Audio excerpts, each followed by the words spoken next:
கர்த்தருடைய பரிசுத்த நாமத்திற்கு ஸ்தோத்திரம். புதிய நாளை கூட்டி கொடுத்த ஆண்டவருக்கு நன்றி கூறி நீங்க எல்லாரும் ஆண்டவருக்குள்ள மன மகிழ்ச்சியா சந்தோஷமா இருப்பீங்க நான் விசுவாசிக்கிறேன். இன்றைக்கு ஆண்டவருடைய வார்த்தை கடந்து வருகிறது. சங்கீதம் 3ஆம் அதிகாரம் 8ஆம் வசனம். ரட்சிப்பு கர்த்தருடையது, தேவரீருடைய ஆசீர்வாதம் உம்முடைய ஜனத்தின் மேல் இருப்பதாக. என் அன்பான சகோதர சகோதரிகளே, ரட்சிப்பு கர்த்தருடையது. எந்த சூழ்நிலையிலும் இது மாத்திரம் தான் உண்மை. இன்றைக்கு அநேகர் மனிதர் மீது நம்பிக்கையை வைத்து மனிதர்களை சார்ந்து வாழ தொடங்கிவிட்டார்கள். ஊழியர்கள் மீது நம்பிக்கை, மத குருமார்கள் மீது நம்பிக்கை இன்றைய மனித இனத்தின் பரிதாபமான ஒரு நிலை இது, தெரியுமா? ஆனால் நாங்கள் உணர்வடைகிற காலங்களாயிருக்கிறது.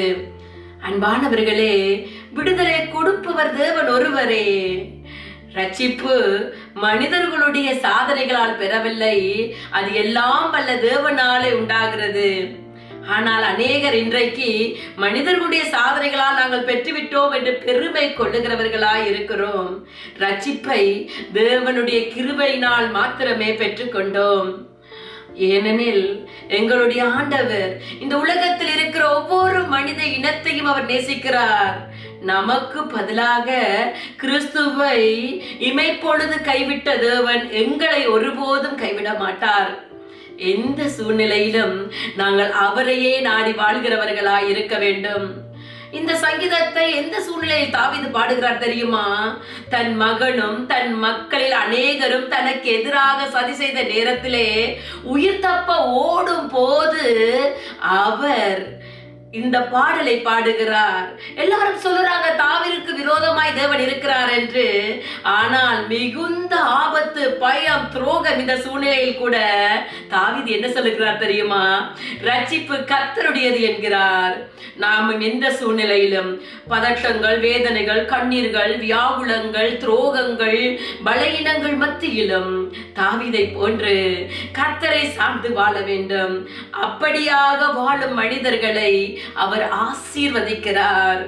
அவரிடமிருந்தே பரிபூரண ஆசீர்வாதங்களை பெற்றுக் கொள்கிறவர்களாய் நாங்கள் இருக்க வேண்டும். அன்பானவர்களே, எந்த நிலையிலும் உண்மையான உதவியும் ரட்சிப்பும் தேவனிடம் மாத்திரமே இருக்கிறது. அது மனிதர்களிடம் இல்லை என்று உணர்ந்து நாங்கள் அவருடைய வழிகளில் வந்து விடுதலைகளை பெற்றுக் கொள்ளுவோமா? அவருடைய வழிகளில் வந்து விடுதலைகளை பெற்றுக் கொள்ளுங்கள். நாங்க எல்லாரும் கர்த்தரை நோக்கி ஒரு சின்ன ஜெபம் செய்வோமா? அன்பான தகப்பனே, ரட்சிப்பு உம்முடையது ஆண்டவரே. இந்த வீடியோவை பார்த்து கொண்டிருக்கிற ஒவ்வொரு பிள்ளைகளையும் நீங்க தொட்டு ரட்சிக்கிறதற்காய் நன்றி ஆண்டவரே. நாங்கள் மனிதர்களை சார்ந்து வாழ்ந்து விடாதபடி என் நேரம் உம்மை மாத்திரம் நோக்கி பார்க்க உதவி செய்யுங்க ஆண்டவரே.